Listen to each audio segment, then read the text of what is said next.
In this video, we're going to take a look at how we can convert a number into standard form. In a previous video that I'll link here, we learnt that when a number is written in standard form, it will be written as a times 10 to the power b, where a is a number between 1 and 10, inclusive of 1 but excluding 10, and is always multiplied by a power of 10. Looking at the example on the left hand side where I have 0.067, 6.7 would be my number between 1 and 10.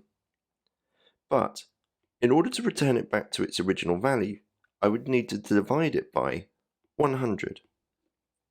100 is the same as 10 squared.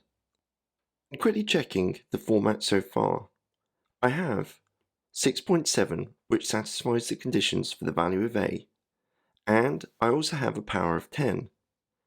The bit that's failing at the moment is the divide, because in standard form we always multiply by a power of 10. Dividing by 10 squared is exactly the same as multiplying by 10 to the power negative 2, because a negative indice creates a reciprocal. So a key thing to note from the previous video is that positive powers of 10 will be used to represent larger numbers, and in this case, negative powers of 10 will be used to represent very small numbers. Pause the video here and have a go at the question on the right hand side. When you're ready for the answer, press play.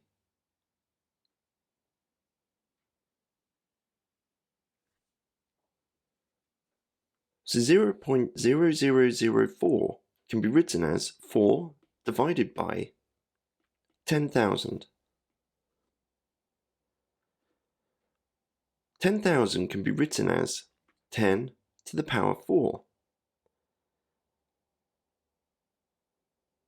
And to change the divide sign to a multiply,